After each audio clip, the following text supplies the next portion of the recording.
नमस्कार साथियों, आप सभी का हमारे YouTube चैनल SLP एजुकेशन में स्वागत करते हैं।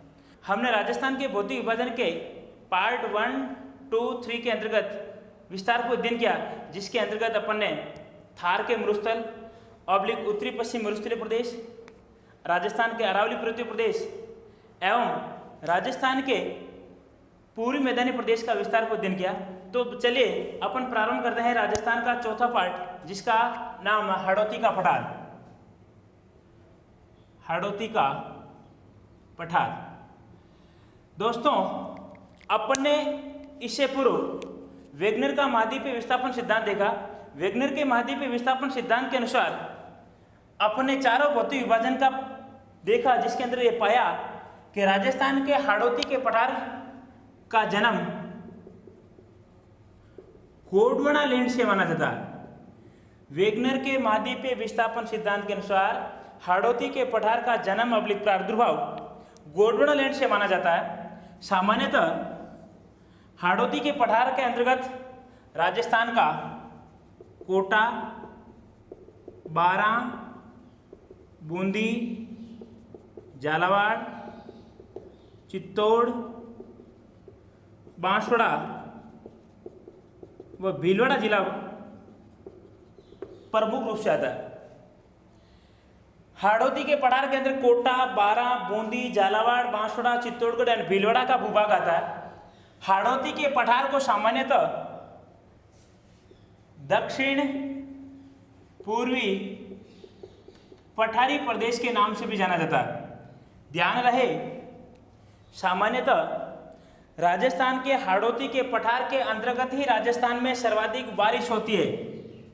सर्वाधिक वर्षा वाला भूभाग यही हाड़ौती का पठार ऑब्लिक दक्षिणी पूर्वी पठारी प्रदेश है। इसके अंतर्गत सामान्यतः राजस्थान का जो सुदूर दक्षिणी भूभाग है, जो MP से स्पर्श करता है, इसी के अंदर पर्वतमाला जिसका नाम है विंध्याचल पर्वतमाला। राजस्थान के हाड़ौती के पठार के सुदूर दक्षिणी भूभाग के अंतर्गत विंध्याचल पर्वतमाला आती है। राजस्थान का हाड़ौती का पठार विंध्याचल पर्वतमाला व अरावली पर्वतमाला को जोड़ने ऑब्लिक इसको अलग करने का कार्य करता है। इस वजह से राजस्थान के हाड़ौती के पठार को संक्रांति प्रदेश की भी संज्ञा दी गई।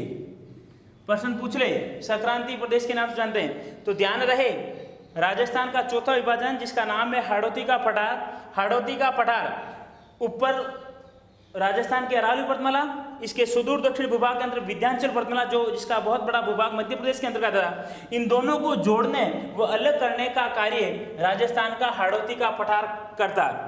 ध्यान रहे, राजस्थान के हाड़ौती के पठार के अंतर्गत जो मृदा पाई जाती है, जिसके अंदर लाल, कछारी, काली मृदा पाई जाती है। हाड़ौती के पठार के अंतर्गत जो मिट्टी ऑब्लिक जो मृदा पाई जाती है, उस मृदा के अंदर लाल, काली, कछारी मृदा पाई जाती है, जिससे सामान्यतः काली मृदा को रेगुर मृदा के नाम से भी जानते हैं। काली मृदा का दूसरा अन्य नाम रेगुर मृदा, जो सामान्यतः सर्वाधिक कपास की फसल हेतु सबसे उपयुक्त जो मृदा है, उस मृदा को रेगुर मृदा ऑब्लिक काली मृदा की संज्ञा दी गई, जो राजस्थान के सुदूर हाड़ौती के पठार में विस्तृत पैमाने पर पाई जाती है। इसके अंतर्गत राजस्थान के हाड़ौती के पठार के अंतर्गत जो वनस्पति पाई जाती है, उस वनस्पति के अंतर्गत खेर, बांस, सागवान एवं धोकड़ा वनस्पति पाई जाती है। राजस्थान के हाड़ौती के पठार के अंतर्गत जो वनस्पति का बाहुल्य है, उसके अंतर्गत खेर वृक्ष, बांस वृक्ष, सागवान और धोकड़ा। ध्यान रहे, सागवान वृक्ष, सागवान के वन राजस्थान में सबसे बहुमूल्य श्रेणी के अंतर्गत आते हैं। तथा इसमें एक आता है जिसका नाम है बांस। पुलिस कांस्टेबल के अंतर्गत प्रश्न पूछा गया, सबसे लंबी घास है, तो ध्यान रहे बांस को एक घास का दर्जा दिया गया। बांस घास की श्रेणी के अंतर्गत आती है तथा इसको हरा सोना के नाम जानते हैं। बांस का दूसरा नाम से हरे सोने के नाम से जानते हैं, तथा सबसे लंबी जो घास है उसमें बांस का प्रमुख स्थान है, जो राजस्थान के सुदूर हाड़ौती के पठार में बड़े पैमाने पर पाई जाती है। अब ध्यान रहे, राजस्थान में सर्वाधिक वर्षा वाला जो क्षेत्र है उसके अंतर्गत आता है नाम हाड़ौती का पठार। हाड़ौती के पठार में सर्वाधिक वर्षा होती है, लेकिन अगर बात की जाए राजस्थान के सबसे अधिक बारिश प्राप्त करने वाला जिला, तो राजस्थान का जिला पड़ता है झालावाड़। झालावाड़ जिले के अंतर्गत सर्वाधिक वर्षा होती है। अगर जिले का नाम पूछ ले तो राजस्थान का झालावाड़ सर्वाधिक वर्षा प्राप्त करने वाला, इसी कारण इसको राजस्थान का मौसिनराम की संज्ञा दी गई। विश्व में सर्वाधिक बारिश प्राप्त करने वाला जो लोकेशन है उसका नाम है मौसिनराम। भारत के मेघालय राज्य का भूभाग मौसिनराम विश्व में सबसे अधिक बारिश प्राप्त करने वाला। उसी संदर्भ में राजस्थान का झालावाड़ जिला सबसे अधिक बारिश प्राप्त करने वाला जिला।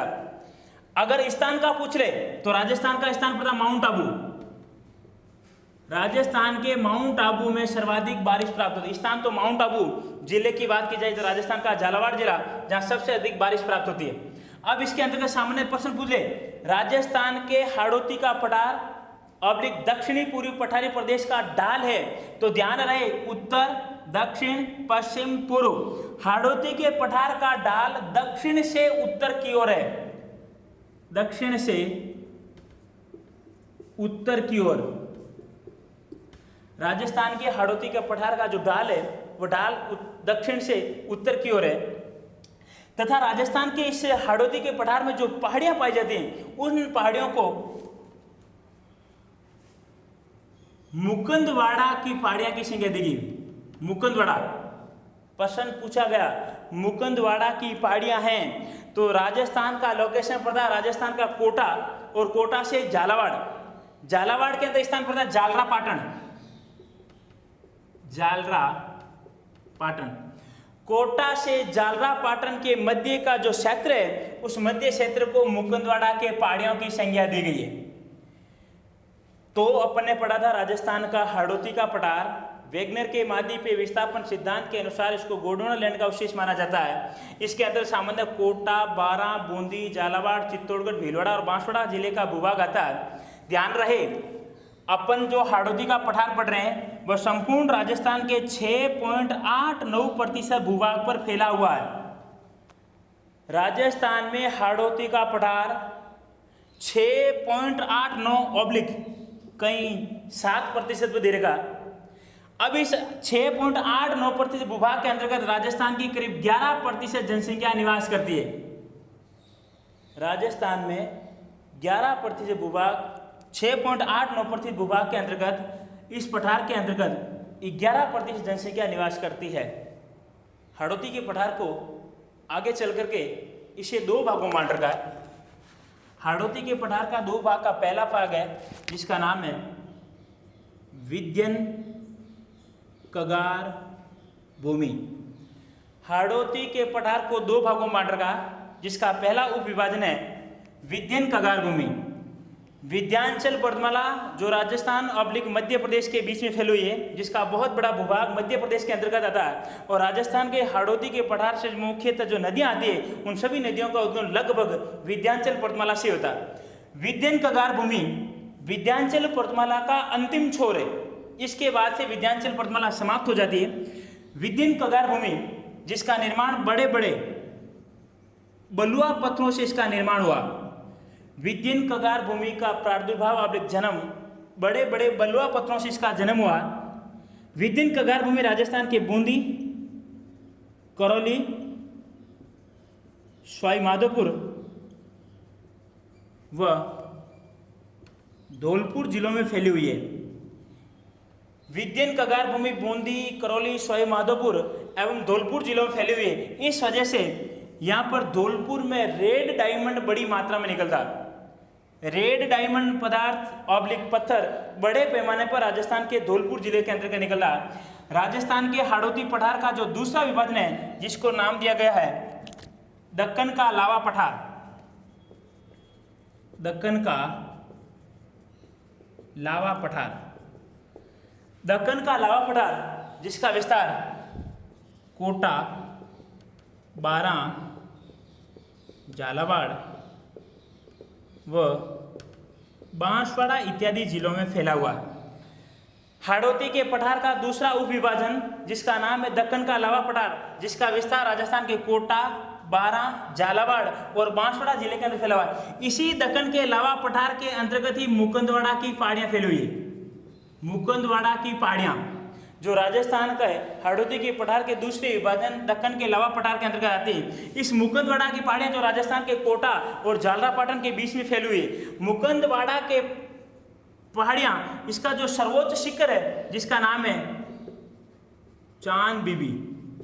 मुकुंदवाड़ा पठार ऑब्लिक मुकुंदवाड़ा के पहाड़ियां का जो सर्वोच्च उच्च शिखर है जिसका नाम है चांद बीबी, जो राजस्थान के झालावाड़ जिले में स्थित है, 517 मीटर ऊंची मुकुंदवाड़ा के पहाड़ी की सबसे ऊंची चोटी चांद बीबी।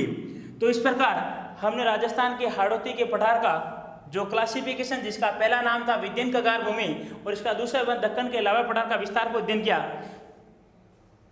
दोस्तों, इस प्रकार अपन के राजस्थान के भौतिक विभाजन का जो संपूर्ण 4 पार्ट थे उसका अपन ने विस्तार को अध्ययन किया। दोस्तों, आपको ये वीडियो कैसा लगा इस हेतु हमें कमेंट बॉक्स में कमेंट करके जरूर बताइएगा।